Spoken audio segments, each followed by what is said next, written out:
በስመ አብ ወወልድ ወመንፈስ ቅዱስ አሐዱ አምላክ አሜን። ኢየሱስ ክርስቶስ ሊቀ ካህናት ዘላዕለ ኩሉ ይጻሐፍ በልሳንየ ለውዳሴከ ፊደሉ ኢይትገደፍ ዲበ ምድር ንባቡ ወቃሉ። የካህናት አለቃ የነገሥታት ንጉሥ የጌቶች ጌታ የአማልክትን አምላክ አምላኬ መድኃኒቴ ኢየሱስ ክርስቶስ ሆይ አንተ ከሰማየ ሰማያት ወርደህ ከቅድስት ድንግል ማርያምም ተወልደህ በዚህ ምድር ላይ ተመላልሰህ ያስተማርከው በጎ የሆነው ቃልህ ንባቡ ከትርጓሜው ትርጓሜውም ከምስጢሩ ከአንደበቴ እንዳይነጥብና በደምህ ለዋጀኸው ለዚህ ቅዱስ ሕዝብ ቅዱስ ቃልህን እንደ ቸርነትህ እንዳስተላልፍ ለአንደበቴ ቅዱስ መንፈስን ጠባቂ አድርገህ ትሾምልኝ ዘንድ ከሁሉ አስቀድሜ አንተን እያመሰገንኩና አንተንም እየተማጸንኩ እነሆ በዚህ ቅዱስ ስፍራ ቃልህን መናገር እጀምራለሁ። ወይቤሎሙ እግዚእ ኢየሱስ ለአርዳኢሁ እንከሰ አዕርፉ። ጌታችን መድኃኒታችን ኢየሱስ ክርስቶስ ደቀ መዛሙርቱን እንደዚህ አላቸው፣ ከእንግዲህስ እረፉ አላቸው። የትምህርታችን ርዕስ ከእንግዲህስ እረፉ የሚል ኃይለ ቃል ይሆናል። እስኪ በሉ ከእንግዲህስ በሉ እረፉ። ምን በሉ? የማቴዎስ ወንጌል ምዕራፍ 26 ከቁጥር 45 ላይ የተመዘገበ ኃይለ ቃል ነው። ይህንን ቃል የተናገረው ሰማይና ምድር ያልፋሉ ቃሌ ግን አያልፍም ያለው አምላካችን መድኃኔ ዓለም ክርስቶስ ነው። ቃሉ የተነገራቸው ደግሞ ቅዱሳን ሐዋርያት ናቸው። ቃሉን የጻፈው ደግሞ ከሐዋርያት መካከል አንዱ የሆነው ሐዋርያውና ወንጌላዊው ቅዱስ ዮሐንስ ማቴዎስ ነው።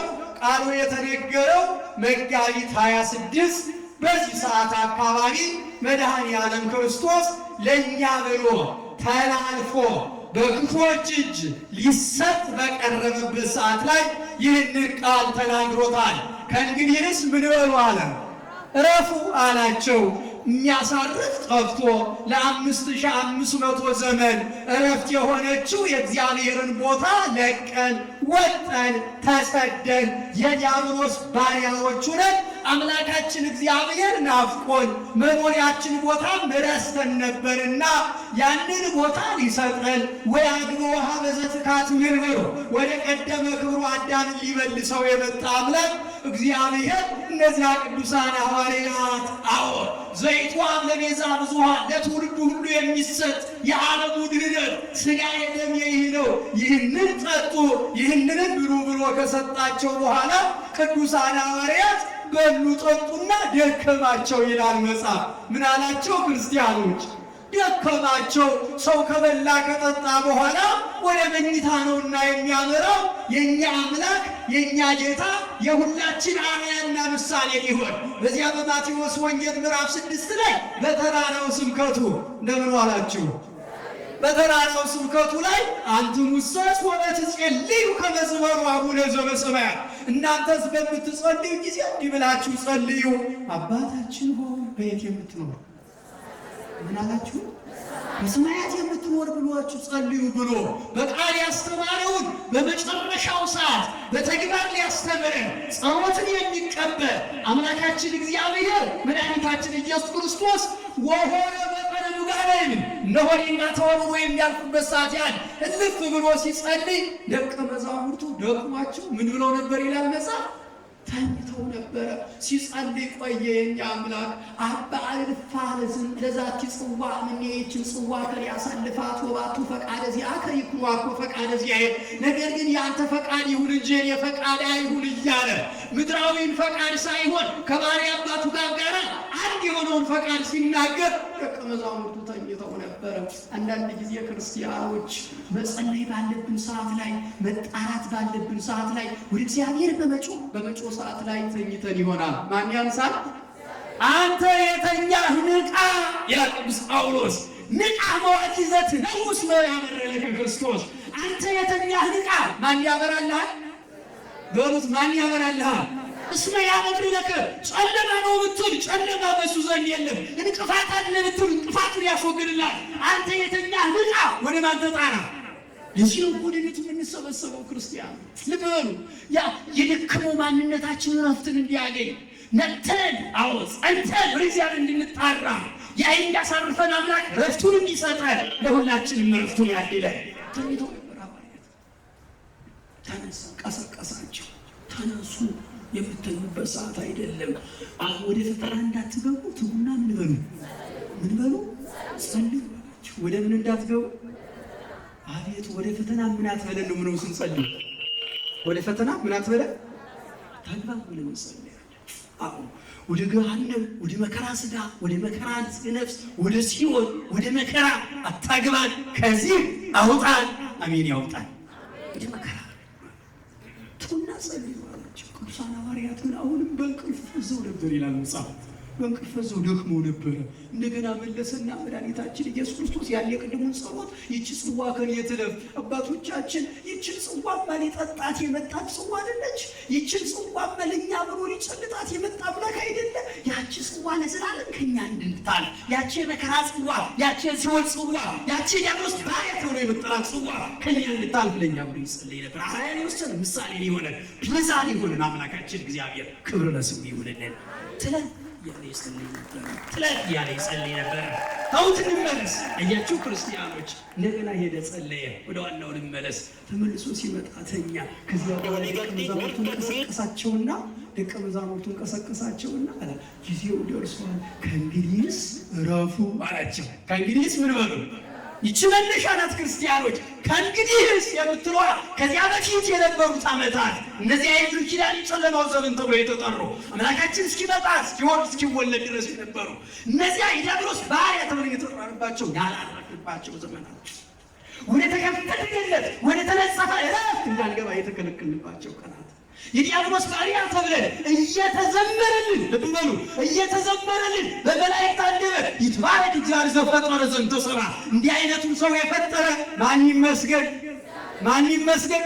በመላእክት አንደበት እንደዚህ የተዘመረልን በመላእክት ሁሉ ላይ እየተደበደብን ከገነት ወጣን፣ ረፍት አጣን፣ ተቀበሰበት ባሪያዎች ሆይ እንግዲህ ብሎ አምላካችን እግዚአብሔር እስኪቋጭልን ድረስ ሁላችን ማረፍ አቃተን።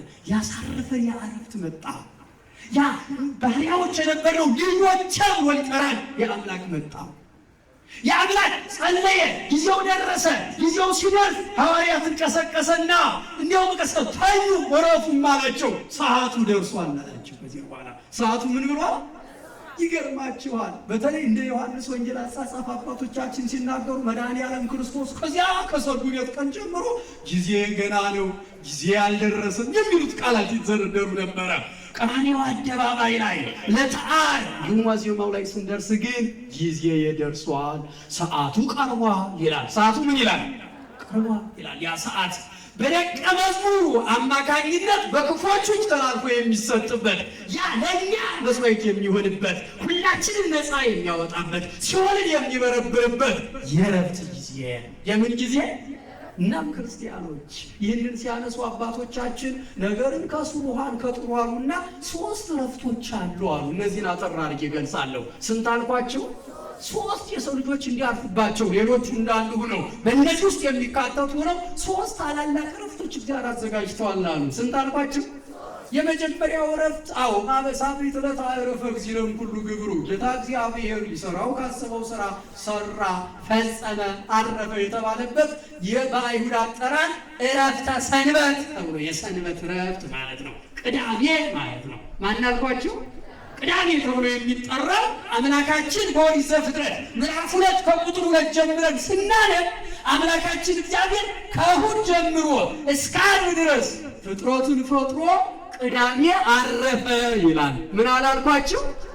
አረፈ የሚባለው የደከመው ሰው አይደለም። ሲደክመን ነው አይደል እንረፍ የምንለው። እና አምላካችን እግዚአብሔር ትጉ ዘይነውን ፈጣሪ ዘይደክም እግዚእ ስሉጥ ዘይታባል አይለ ሁሉ በሁሉ ላይ ስልጣን ያለው የማይደክመው እግዚአብሔር አረፈ ሲል እረፍትን ለማን እየሰራ ነው? ለሱ ለሚደክመው ስጋችን እረፍትን እያዘጋጀ ነበር። አያችሁ፣ ያችን ለአይሁድ እረፍተ ሰንበት አይሁድ የሚያርፉባት እረፍት ብሎ ጠራት። ያችን እረፍት ቅዱስ ያሬድ ወደ አዲስ ኪዳን አመጣና ሰንበት የቅድስት እንተ አልበስም ሁሉ ግብሬ እግዚአብሔር የእግዚአብሔር ተጣራ። እንደዚሁም ማለት ሰንበት የለየኋት እረፍት ከስራዬ ያረፍኩባት አለ። ከምን ያረፍኩባት? የአይሁድ እረፍት ተብላ አባቶቻችን በዚች በነገው ጠዋት ውዳሴሃ ለእግዝእትነ ማርያም ድንግል ወላዲተ አምላክ ዘይትነበብ በዕለተ ቀዳሚት ሰንበት። በቀዳሚት ሰንበት የሚጸለይ የሚነበብ የሚተረጎም የእመቤታችን የምስጋና ክፍል ይሉና ሰንበተ ቀዳሚት ሰንበት አለው። ሰንበተ አይሁድ የአይሁድ ሰንበት አይሁድ የሚያከብሯት ከዘረጉ ሳያጥፉ ከቆሙ ሳይቀመጡ የተራበ ሳያበሩ የተጠማ ሳያጠጡ የሞተ ሳይቀብሩ የሚያከብሯት ሰንበት ነበረች። ያቺ ሰንበት ይገርማቸዋል። ኦሪት ዘጸአት ምዕራፍ 16 ከቁጥር 23 ላይ ስታነቡ ያቺ ሰንበት ዓርብ ዛሬ ዓርብ ነው አይደል? ዓርብ በዚህ ሰዓት ላይ አበቃ፣ ሰንበት ነው። እንዴት ነው እግዚአብሔር ባህር ከፍሎ ጠላት ገድሎ ደም ነገር ነው መናው ነው አሻግሯቸው እስራኤል ቅዳሜ የሚመገቡትን የሚሰበስቡት ዓርብ ነበር ይላል በዚያ በምድረ በዳ። እናም ሊቀ ነቢያት ቅዱስ ሙሴ አለ የምትለቅሙትን ልቀሙ፣ የምትቀቅሉትን ቀቅሉ፣ የምታበስሉትን አብስሉ፣ ነገ የተቀደሰ የእግዚአብሔር ሰንበት ነው አላቸው። የማን ሰንበት? የእግዚአብሔር እረፍት አላቸው። ያ አይሁድ የሚያልፉት እረፍት ነው። የተቀደሰ ብሏል። የቀደሰው ማን ነው ግን? ማን ነው? እሱ ነው። ሙሴ ያንን በተለይ እንወስድና አዘዞሙ ሙሴ ለሕዝቡ ወይቤሎሙ ሰዱ ሰማይ ለግበሩ ግብረክሙ አመሳቢት ለቱ ረፍተ ትኩንክሙ። እናንተ እስራኤል ሆይ፣ እናንተ ክርስቲያን ሆይ እንደምን አላቸው? እናንተ እስራኤል ሆይ አለ 6 ቀን ስራችሁን ስሩ፣ በሰባተኛው ቀን ግን እረፉ አላቸው። ምን በሉ? ያልተሰንበቱ ናቸው እስራኤል። እርግጥ ለእኛ ያችን እረፍት ወደዚያኛዋ ወደ ሐዲስ ኪዳን እረፍት ተሸጋግራለች። የእግዚአብሔር ቀን ወደምትባለዋ ይችን እረፍት እግዚአብሔር ለእስራኤል ሰራላቸው። እስራኤልን በመጽሐፍ በተለይ በሐዲስ ኪዳንን በብሉይ ኪዳንን ሰንበት ሰንበት ሰንበት እንደምናገኘው ቅዳሜ ማለት ነው ሲተረጎም። ማን ያልኳችሁ? እሁድን ካለ የጌታ ቀን የእግዚአብሔር ቀን ያለ የጠራትን መጽሐፍ የመጀመሪያዋ ቀን ብሎ የጠራትን መጽሐፍ ወበውር ሰንበት የመጀመሪያ ቀን ማለት ስለሆነ፣ ስለዚህ የእስራኤል እረፍት ያቺ ሰንበት ነበረች፣ ቅዳሜ ነበረች። ያችን እግዚአብሔር እረፍት አድርጎ ሰጣቸው። ምን አድርጎ? እረፍት ባጭሩ። ሁለተኛው እረፍተ ከነዓን ወደ ምድረ ርስት የገቡባት እረፍት ናት። ይቺ ትገርመኛለች። ክርስቲያኖች ሐዋርያው ቅዱስ ጳውሎስ የገለጠላት ለሁላችን የተሰጠች እረፍት ይሏታል።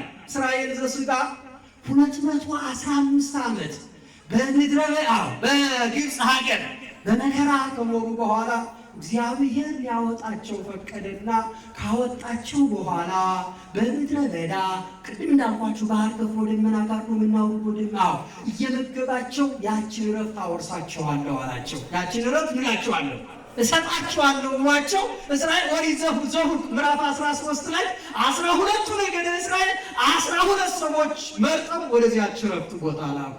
ስንት ሰው አልኳቸው? 12 ሰው መረጡና ወደዚያች እረፍት ቦታ ላኩ። 12ቱ ሰዎች 40 ቀን ቦታዋን አዩና ከቦታዋ ላይ ወይንና ስንዴ ለቅመው ቆርጠው ተሸክመው 6ቱ በፊት 6ቱ በኋላ ሆነው ወደ እስራኤል ተመለሱ። ያችን ቦታ ሪፖርት አድርጉ።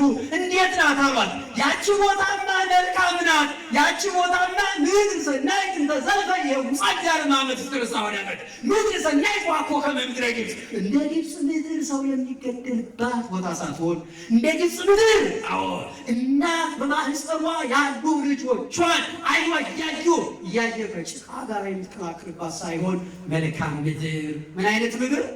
በጎ መሬት፣ እረፍት ያለባት፣ ማርና ወተት የምታፈስ፣ ስንዴና ወይን የሚበቅልባት ለእረፍት የተዘጋጀች ቦታ እረፍት አላት። ማን አልኳቸው?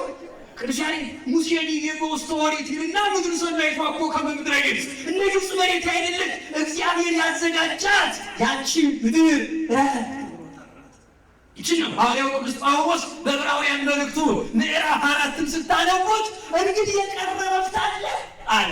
የትኛው ዕረፍት ነው የቀረልን? ያችን ምድር ማንና ወተት እንዳፈሳልከኝ ብሉይ ኪዳን አዲስ ኪዳን የተነበበባት የተተረጎመባት ወይንና ስንዴ የምታበቅላልከኝ እንዲያው ያችን ምድር ቦታዋን ብቻ ንገረኝ ብለህ ነው? አይደለም። ያቺ ዕረፍት ወይንና ስንዴ ያበቀለች ዕረፍት የአምላክ እናት እመቤታችን ናት። ክብር ለስሟ ይሁንልን። አመስግኗት። የአምላክ እናት ወላዲተ አምላክ ናት።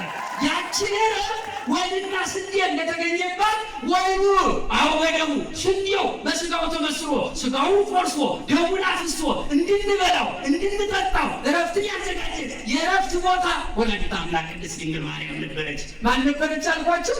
ለዚህ ነው እነሆ ሰማይ ወምድር ዘኮንቺ ዕረፍተ አለ ደራሲው። እንዲሁ አንቺ በሰማይም በምድርም ላሉት በመላእክትም ማለት በሰው ዘንድም ዕረፍት የሆንሽ የዕረፍት ቦታ መልካም ምድር አለ። ምን አይነት ምድር? መልካም ምድር አላት። ያቺ ዕረፍት የተገኘባት እናንተ እስራኤል ዘሥጋ ልብ በሉ 40 ዘመን በምድረ በዳ መና እየተመገቡ ኖሩ። እንደምን ዋላችሁ? እስኪ ልጠይቃችሁ ጥያቄ ልጠይቃችሁ። አንድም ሰው 40 ዓመት ከምትመግቡትና አንድ ቀን ይህንን ሰርተ ብላ ከምትሉት የትኛው ይሻላል? የትኛው ይሻላል? በሰውኛ 40 ቀን ሙሉ ሳይሰራ እንዲሁ 40 ዓመት ነው የስ መጽሐፉ። እናንተ ሳይወጣ ሳይወጣ ሁሌም ይመገባል። 40 ዓመት ከመመገብ አንድ ቀን እዚህ ቦታ ብትሄድ ምግብ ታገኛለህ ብሎም በሽኝታ ይሻል። በሰውኛ ሊቁ እንደዚህ ይላል ሲተረጉም ልብ በሉ።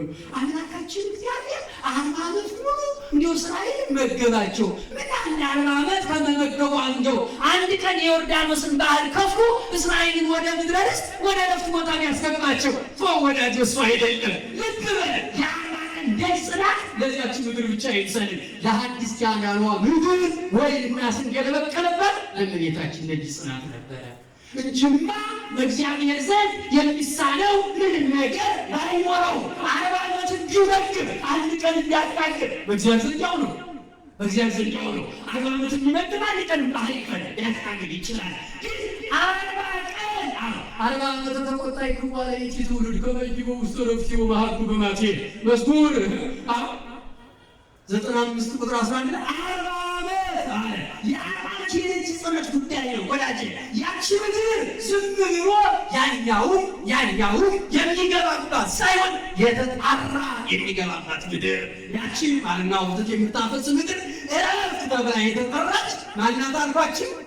ለዚህ ነው ቅዱስ ዮሐንስ አፈወርቅ የቅዱስ ጳውሎስን መልእክት ምዕራፍ 11 ዕብራውያን ምዕራፍ 4 ሲተረጉ ና እስኪ አንተ ጥያቄ ልጠይቅህ አለ። ምንድን ነው የምትጠይቀኝ? ምንድን ነው የምታስረዳኝ? ያችን ምድር አያት እንዲሁ ልብ በልማ ዕረፍት ቀርቶ ነው ዳዊት ሳይቀር ይህንን መዝሙር የዘመረው እዚያች ቦታ ሆኖ ነው። እንግዲያውሳ በዚያች ቦታ ፋንታ ሌላ ዕረፍት ማን አዘጋጅቷል? ያችን ዕረፍት አለ። እንዲሁም ቅዱስ ጳውሎስ ቅዱስ ዮሐንስ አፈወርቅ ይችን ዕረፍት እንደዚህ አለ። አሕዛብ ብዙዎቹ በምድረ በዳ ቀርተዋል፣ ወደዚያች ዕረፍት አልገቡም። ያቺ ዕረፍት ደጅ ጸንተው የሚገቡባት ስለሆነ አሕዛብ ነፍሱን ጽጌረዳ ተሰደርበታላይ አሕዛብ አበባውን ለቀሙ፣ ከዚያች ምድር ፍሬውን ወዱ። ወደሮቹ ቀሩ። ያቺ ምድር አለ እነሆ በዚያች ምድር ላይ አውድማ ተዘጋጀ፣ ስንዴ ተለቀመ፣ ወይኑ ተዘጋጀ። እነሆ ስንዴውን አሕዛብ ተከሉ፣ ወይኑን ተከሉ፣ ስንዴውን ዘሩ። አይሁድ ዘሩ፣ አሕዛብ ፍሬውን በሉ። አይሁድ ቀራንዮ አደባባይ ላይ መስቀል ሰቀሉ። በመስቀሉ ላይ አንድ አምላክን ሰው የሆነውን ሰቅለው ያሉ። በዚያ መስቀል ግን የሚበላ የሚጠጣ ተገኘ። ምን ተገኘ? ያ ወይኑ ስንዴ ይለዋል ያሉ ከዚያች ምድር የተገኘ ከዚያች ዕረፍት ቦታ የተገኘ አሕዛብ ያናደረጉ ዕረፍት ያነበርና ከእንግዲህ ዕረፉ ብሎ አምላካችን ያዘጋጀው ሦስተኛው ዕረፍት ከዚህ ቀጥሎ ያለ ዕረፍተ መንግሥተ ሰማያት የሚባል ነበር። እግዚአብሔር በዚያ ሁላችን ለዚህ ዕረፍት ያውቃል። አሁን ዛሬ አምላካችን በመድኃኒዓለም ክርስቶስ ለእነዚያ ቅዱሳን ሐዋርያት እስከለተንሳቱ ክርስቲያኖች የተናገሩ ዕረፍተ መንግሥተ ሰማያት ወይም ወደ ተከፈለ ገነት ወደ ተነጸፈ ዕረፍት ለመግባት ማን ያውቃል? ያ የአምላካችን የሰማይ ሰማያት መውረድ ከድንግል ማርያም መወለድ ዓላማ ያንን ለማግኘት ነበረ። አያችሁ ክርስቲያኖች፣ ናፍቆን ቦታችን ሁላችን ወደዚህ ዓለም መግባት አቁ ነበር። እንግዲህ እሱ ነው አለ ያሳረፈን የመጣ ሸክማችንን ሊሸከም የመጣው አምላካችን። እናንተ ሸክማችሁን ከበደ ወደ እኔ ኑ። እኔ ምን እላቸዋለሁ? ስንት ሸክም ከሆነ ስንት ሸክም የከበደ የኃጢአት ሸክም፣ የተንኮል ሸክም፣ የመለያየት ሸክም እንደው ስንት ሁሉ ማን ያገለው ያ ሸክም የከበደን ሁላችን ሸክማችንን አውርቀን በነፃነት እንመላለስ። ከእንግዲህ እሱ ነው አሜን። መጋቢት 26 ማታ ላይ አምላካችን መድኃኒታችን ኢየሱስ ከእንግዲህማ የእናንተን ሕማም መከራ ተሸክሜ ቀራንዮ አደባባይ ላይ ወጥቼ ወይኔ የተፈጸመ ሁሉ ትናንትና አስቀድሞ ቅዱሳን ነቢያት ከሩቅ አይተው ተመልክቶ ነበረ። እነሆ ከሩቅ አይቱት የተነበዩት እዚህ ቅዱስ ጳውሎስ በብዙ ነገር በብዙ ነበር አይነት እግዚአብሔር ላለው ይልጥቃል። አምላካችን እግዚአብሔር በብዙ አምሳል በብዙ ጎዳና ለአባቶቻችን ተናገረ። በመጨረሻ ሁሉ ወራት ባደረገው በልጁ ነገረናል። ዕብራውያን ምዕራፍ 1 ቁጥር 1 ላይ ከብዙ ነገር ያሳልፈን አያልቃል። ከዚያ ኢሳይያስ እነሆ በብሉይ ኪዳን በዚያ ዘመን ታላላቅ ሰዎች፣ ቅዱሳን ሰዎች፣ ንጹሐን ሰዎች ተነስተዋል። ገነትን ጠቅተው ሲኦልን ዘግተው ማሻገር ችለዋል። ክርስቲያኖች እስኪ ያው በራሱ ራሱ እግዚአብሔር እስኪመጣ ድረስ ክርስቶስ ራሱ ነው መጽሐፍ አምላካችን እግዚአብሔር እስኪመጣ ድረስ እነ ኢሳይያስን ጠይቃቸው፣ እነ ዳዊትን ጠይቃቸው። ከአዳም ጀምሮ ያሉትን ይህንን ጊዜ ይናፍቁ ነበር እንጂ ወደ ዕረፍት ወደ ገነት መግባት ችለዋል። እነሱማ ገነት ላይ ጠባቂ ተዘጋጅተዋል። አዘዙ እነሱ የሱራፊ ውስጥ እንደምቆም ሲነሳ እንተትመያየጣው እነሆ ለፈጣን መኪና ወምረት የሚሽከረከር እንደሆነ ሳስ ሰይፍ ይዘዋል። ያንን ሰይፍ አልፎ የሚሄደው አምላካችን ቀራንዮ አደባባይ ስጋውን ቁስሉን ደሙን አፍስሶ እነሆ ዛሬ ከእኛ በገነት ትኖራለህ ሲል ነበር። ዕረፍት ያላያችሁ ለዚህ ነው አባቶቻችን በማኅሌቱ መካከል እንደዚህ ያሉ ሀበተ ምሕረት ወገነት ወሀበተ ደስታ ዕረፍት ይፍለነ አንድ ሰዓት ለቅዱሳን የቅዱሳን ቦታ ወደ ሆነች እነሱ ወደሚገቡባት ወደ ዕረፍት ንግባ። ምን እንበል? ያ ዕረፍት ራሱ እግዚአብሔር ነው። ያ መንግሥተ ሰማያት ራሱ እግዚአብሔር ነው። ያን ዕረፍት ለማግኘት የሚያስፈራው ቦታ እንመጣለን። እናንተ ብሎ ስለጠራ ባላ መጨረሻ ላይ ይጠራ የተዘጋጀው ላይ ዛሬ ይጠራ። እናንተ ወደ ዕረፍት ኑ ብሎ ይጠራ። ወደ ትኑ ለዚህ ነው ቅዱስ ዳዊት እግዚአብሔር ይቤዠኒ ወአልቦ ዘያጥራኒ ውስተ ብእሲቱ ወለእግዚአብሔር እግዚአብሔር እረኛዬ ነው። ምን የለም በምን ያሰማራኛል? በዕረፍቱ በለመለመ መስክ ይልኛል። ያ የዕረፍቱ የለመለመ መስክ ቤተክርስቲያን ያን ያደረገው ማን ነው? ካልከኝ ቀራንዮ አደባባይ ጸልዮ ተላልፎ እስኪሰጥ ድረስ እንደውም ቀጥሎ ያለው ስልጣን ተዋቸው ይሄዱ ብሎ በነፃነት እኛን በነፃነት አሰናብቶ እኛን ተሸክሞ መላካችን እግዚአብሔር ነው። ያን መብት የሰጠ ያሰናብነው ይሄ በዚህ ቅዱስ ጳውሎስ ወደዚህ ዓለም ለመግባት እንትጋ አለ። ምን አድርገን እንትጋ? ምን ሰርተን እንትጋ? ካንተን የተጣለንበት አፍተን ታርቀን ኃጢአት የሰራን ንስሐ ገብተን ሥጋውን ደሙ ያበላን ያጠጣን በልተን ጠጥተን ወደዚህ ዓለም ለመግባት እንምጣ። አምላካችን ያዘጋጀልን ዕረፍት አለ። ምን አለ? እንደምን ሆናችሁ? በትምህርቱ ዓለም ውስጥ የዕረፍት ሰዓት አለ አይደል? እንደው በጣም ልጆቹና የሚያርፉት በትምህርት ሰዓት ነው ወይስ በዕረፍት ሰዓት? በዕረፍት ሰዓት በዕረፍት ሰዓት እኮ ልጆች ደክመዋል። የሚገቡት ወደ ትምህርት ተመልሰው ቀጥሎ ነው የሚገቡት። በጨዋታው በሙሉ እያከልካል የሚገባው ትምህርት ቤት ሲደሙ አርፎ ነው የሚገባው። እንደገና ደክሞት አይደል የሚገባው። ቀለሙን ከመስማት አድርገን ብለው እንችላለን። ከስጋ ከድካም ግን አርፏ አንተ ከድካም ዕረፍት ጠርተን የዕረፍት ጊዜ ብለን ደብዳቤ ተጽፎልን ከስራ ወጥተን ግን በቤታችን ቁጭ ብለን ማረፍ እንችላለን። ሁላችን ማራሶሪያ ክርስቲያኖች ልብ ያው የምሳ ሰዓት ነው ብለን አሁን ማለት ነው ብለን በስራ ቦታ ማረፍ እንችላለን። ብዙ ይደረጋችናለን ሌሎች ያሳልፈን አናሳልፈን እግዚአብሔር ግን ከዚህ ሁሉ ያሳልፈን ከእንግዲህ ልበባላችሁ አዋያት ከዛሬ ጀምሮ የአዲስ ኪዳኑ ሥጋ ቆርጧል፣ የአዲስ ኪዳኑ ደም ፈሷል፣ ነፃነቱ ታውጇል። ተመልሳችሁ ወደ ማንነት እንዳችሁ እያጽምቅ ከእንግዲህ ወዲህ ረቡ ብቻ አይደለም። እኔ ሲመጡ እናንተ በነፃነት ትሄዳላችሁ። እነሱ ተዋቸው ይሉ በሰላም ይመላለሱ። እኔ ሊያዙ ይገድ ያዝላቸዋለሁ፣ ስለ እናንተ ሞትላቸዋለሁ። ከእንግዲህ ይበሉ አያችሁ።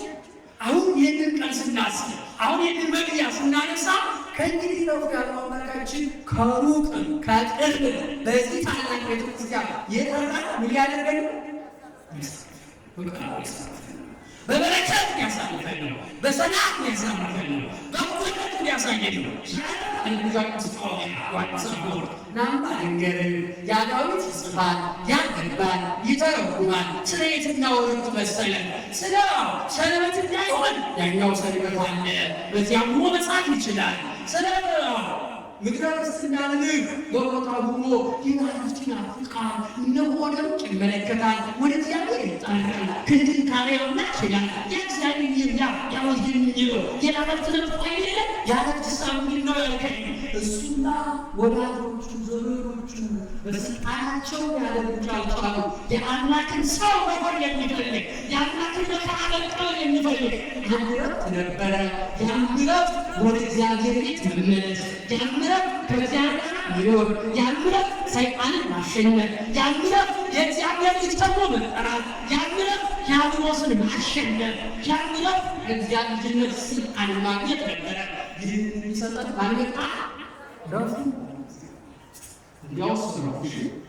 ምን በሉ እንዲያውስ ይረስ እንግዲህ ምን በሉ ያለ እንግዲህ አሳጣኝ ነው ተወካካለ እንዲያውስ ቆለኛ ከተፈሩ ይበል ያውሳኛው ከምን ይራስ ይራስ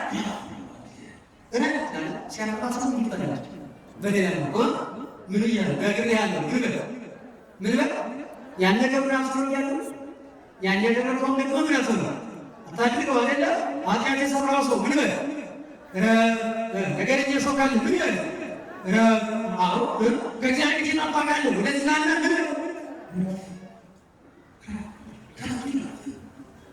መለያየት አንደኛው ረፉ ሰላም ሌላ ረፉ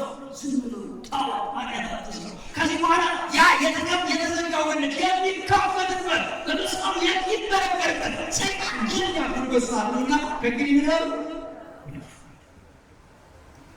የሚመጡ እናንተ የሚያሳድዱት የሚገሉት ይመጡ ለነፍሳችሁ ላችሁ ይሰማችኋል እንጂ ያሸንፏችሁ አይችሉና ከእንግዲህ ምለው ከዚህ በኋላ ወደ ኋላ ተመልሳችሁ የብሉይ ኪዳን ማስታወሳችሁ እንደያቆስ እንዳዳም ይደርስ ባለ ሙታችሁ ከእንግዲህ በቃሌ ረፉ አለ። ምን በሉ አያችሁ። የሰው ልጅ የሚያርፈው ሻቁን ሲቀልል ነው። የሰው ልጅ የሚያርፈው በእርሱ ላይ ያለው ነገር ሲቀልለት ነው። ያ እግዚአብሔር ደግሞ ይህን ያለው የኛን አካል ተሸክሞ ተራራ አደባባይ ላይ ይገባል። ስለዚህ ረፉ ይወጣል። ከእንግዲህ ማለት ከአዲስ ኪዳን ከቀራንዮ አደባባይ ከዕለተ ዓርብ ከመጋቢት 27 ከመከራና ከሞት ከሰይጣን ድል መነሳት ከሲኦል መከፈል ከመላእክት ጋር ከመዘመር አንድ ከመሆን በኋላ እንግዲህ ዋዝነው ረፉ ለያዩ ረፉ ሰላም ሁኑ ረፉ ቃሌን ስሙ ረፉ ንስሐ ግቡ ረፉ ሥጋዬን ብሉ ረፉ ደሜን ጠጡ ረፉ ከእኔ ጋር ሁኑ ማለት ነው። ከእኔ ጋር ብሉ እንዲያው መሪ ቆይ ብሎ ናቸው ሐዋርያት ከእኔ ጋር ትጉ ናቸው። ያ ትጉ እናንተ ረፍትና ተረት ይገናኙ የሚያጠናት ታሪክ ነው። ብዙ ጊዜ አያት ማለት ክርስትና ሁሉ ከእግዚአብሔር ጋር ነው የሚያደርጉት እየጾም እየጸለይ እየመጸወት ሥጋውን እየበላ ደሙን እየጠጣ ምን ያደርግልብን የምናትበት ዘላለማዊ ረፍት ማናዘጋጅ ምድራዊ ረፍት ጊዜያዊ ረፍት የሚጠፋ የሚያል ረፍት አቋል ነው። በስርዓት ተነስ የሚባል ረፍት ተሰናቸው ረፍትን ጨርሳል። በዚህነት ስራባት ግባ ከስርዓት በረረ የሚባል ረፍት ተሰናቸው።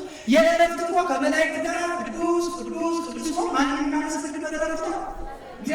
ይሄ ረፍት እኮ አመስግነን አመስግነን አመስግነን ያንጠግን ያ ምስጋናችን አሜሪካ ሁሉ ከመመላእክት ጋር መላእክትን የሚያምር ነው። አያችሁ አምላካችን ራሱ ያንቺን ደብላይት ነው የተባለ ረፍት ያንን ረፍት ምን እናፈልቀው ያንን ረፍት ነው አባቶቻችን ያናገሩ ያረፍት ነው ይሰጣል ያረፍት ነው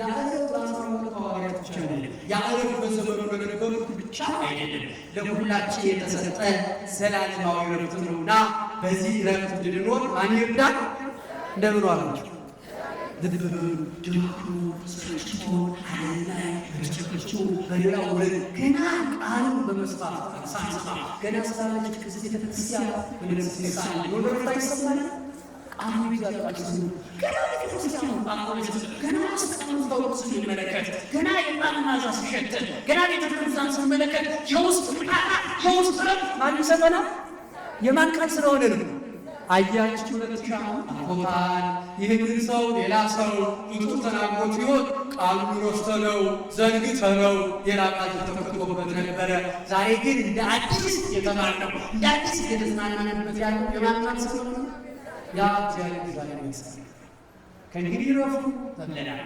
ልናል ኃጢአት የሰራን ኃጢአታችን ልናቀቅ በመከራ ውስጥ ከመከራችን ወጣ ዓለም ላይ በመጨረሻ ግራምን ተባሉ ዓለም በዛ ለቆጣ ማንድሮ ፍቅሯ እግዚአብሔር ተጣጣሙና በረቱ እንድንወር እግዚአብሔር በቸርነቱ ይርዳል ለመግቢያ ያህል ይህንን ቃል እግዚአብሔር ያሳልፈን አምላካችን እግዚአብሔር ሁላችን ጋር ይቆይ ይሁን ለነገሩ ይቆየን